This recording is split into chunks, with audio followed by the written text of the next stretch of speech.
राजनीति और सामाजिक चेतना प्रस्तावना। साहित्य का उद्देश्य केवल सत्य और सौंदर्य की खोज करना है, जो मानव जीवन को पूर्णता की ओर ले जाता है। पंडित जवाहरलाल नेहरू, स्वतंत्र भारत के प्रथम प्रधानमंत्री पंडित जवाहरलाल नेहरू, यह विचार स्पष्ट करता है कि साहित्य कोई कोरी कल्पना या शब्दों का विलास नहीं है, अभी बल्कि यह मानव जीवन को श्रेष्ठता और नैतिकता की ओर ले जाने वाला एक मार्गदर्शक तत्व है। मानव सभ्यता के संपूर्ण इतिहास में साहित्य, राजनीति और सामाजिक चेतना का अंतर संबंध अत्यंत गहरा और अटूट रहा है। राजनीति जहां समाज की शक्ति संरचना, शासन व्यवस्था और अधिकारों को नियंत्रित करती है, वहीं साहित्य उस व्यवस्था में सांस लेने वाले आम आदमी के सुख दुख और उसकी अंतरात्मा की आवाज को शब्द देता है। जब जब राजनीति दिशाहीन होती है या समाज सुषुप्तावस्था में चला जाता है, तब तब साहित्य ही वह मशाल बनता है जो सामाजिक चेतना को जागृत करके राजनीति को उसकी नैतिक जिम्मेदारियों का पाठ पढ़ाता है। साहित्य और सामाजिक चेतना, मूल अंतर संबंध। साहित्य केवल समाज का दर्पण ही नहीं है, बल्कि समाज के आगे चलने वाली मशाल भी है। मुंशी प्रेमचंद। मुंशी प्रेमचंद का यह कालजयी कथन साहित्य और सामाजिक चेतना के जीवंत संबंध को स्थापित करता है। साहित्य समाज से ही अपने विषय चुनता है, इसलिए वह समाज का प्रतिबिंब तो है ही, लेकिन उसका वास्तविक कार्य समाज को दिशा दिखाना है।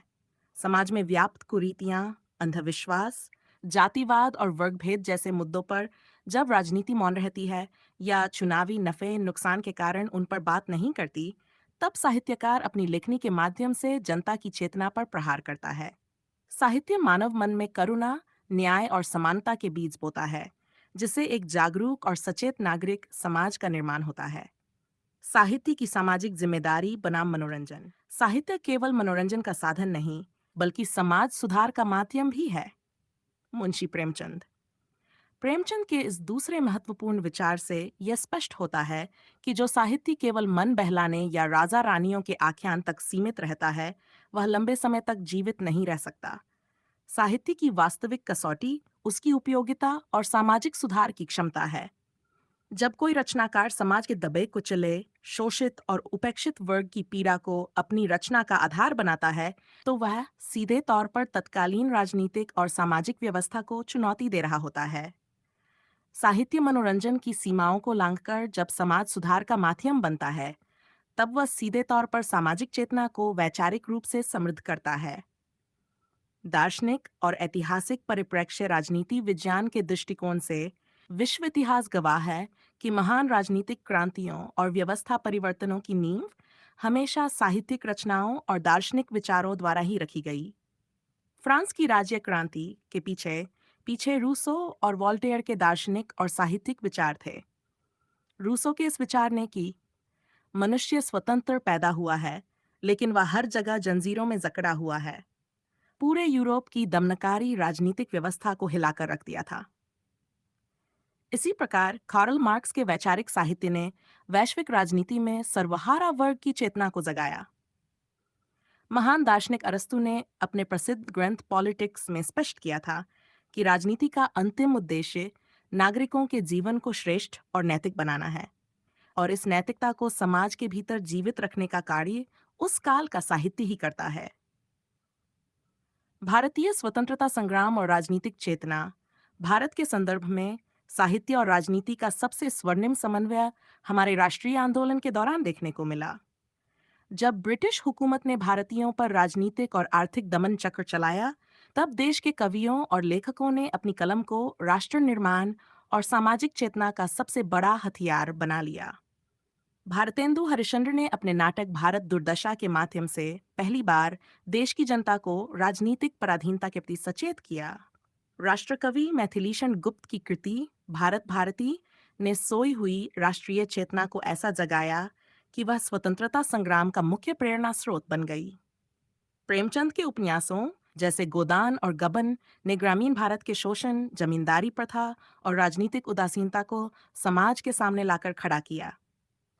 समकालीन परिदृश्य और यथार्थ का संकट। साहित्य मानव जीवन की गहराइयों और उसकी कठिन परिस्थितियों का वह दर्पण है जिसमें समाज अपनी आत्मा को देखता है।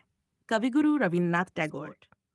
वर्तमान 21वीं सदी के वैश्विक और राष्ट्रीय परिदृश्य में गुरुदेव रविन्द्रनाथ टैगोर का ये विचार अत्यधिक प्रासंगिक हो जाता है। आज जब राजनीति बहुधा सत्संघर्ष, दल बदल, जातिवाद और चुनावी ध्रुवीकरण के चक्रव्यूह में फंस जाती है, तब साहित्य समाज में प्रतिपक्ष की भूमिका निभाता है। साहित्य कभी भी सत्ता का पिछलग्गू नहीं हो सकता। उसका मूल धर्म ही व्यवस्था से सवाल पूछना है। जब संसद शांत होती है या व्यवस्था आम आदमी की आवाज नहीं सुनती, तब लेखक अपनी रचनाओं के माध्यम से जनता की जीवन की कठिन परिस्थितियों, जैसे बेरोजगारी, भ्रष्टाचार और सामाजिक असमानता, को मुख्य विमर्श में लाते हैं। राजनीति कभी कभी समाज को वोट बैंक के आधार पर बांटने का प्रयास करती है, परंतु साहित्य कबीर और तुलसी की तरह समाज को जोड़ने का और सामाजिक न्याय का संदेश देता है। आधुनिक युग की चुनौतियां। आधुनिक युग में साहित्य, राजनीति और सामाजिक चेतना के इस त्रिकोण के समक्ष कुछ गंभीर चुनौतियां भी उत्पन्न हुई हैं। 1. वैचारिक प्रतिबद्धता का संकट। वर्तमान में साहित्य का एक वर्ग किसी न किसी राजनीतिक दल या विशिष्ट विचारधारा के प्रति पूरी तरह प्रतिबद्ध हो गया है। जब लेखक किसी राजनीतिक दल का मुखपत्र बन जाता है, तो उसका साहित्य अपनी निष्पक्षता खो देता है। 2. बाजारवाद का प्रभाव। आज उपभोक्तावादी संस्कृति और सोशल मीडिया के इस दौर में त्वरित और सतही विचारों की बार आ गई है, जिससे समाज में गहरी वैचारिक चेतना का निर्माण होना कठिन हो गया है। 3. अभिव्यक्ति की स्वतंत्रता पर प्रहार।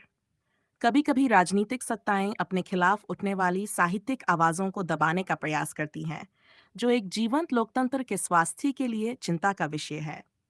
निष्कर्ष quote, साहित्य केवल शब्दों का ताना बाना नहीं है, वह तो हमारे जीवन का एक अनिवार्य अंश होता है, जो मनुष्य को मनुष्यता से जोड़ता है।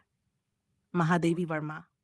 महादेवी वर्मा का यह दार्शनिक विचार इस संपूर्ण विमर्श को उसकी तार्किक पूर्णता प्रदान करता है। राजनीति यदि समाज का बाहरी ढांचा या शरीर है, तो साहित्य उसकी अंतरात्मा और सामाजिक चेतना है।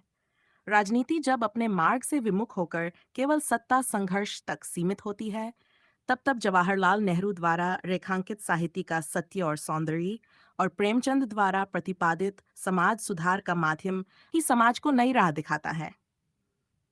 जब तक साहित्य और राजनीति मिलकर सामाजिक चेतना को शुद्ध, नैतिक और न्यायप्रिय बनाए रखेंगे, तब तक हमारा लोकतंत्र प्रगति के पथ पर बढ़ता रहेगा। एक सशक्त, समृद्ध और समावेशी भारत के निर्माण के लिए इन तीनों तत्वों का संतुलित और कल्याणकारी समन्वय ही समय की सच्ची मांग है।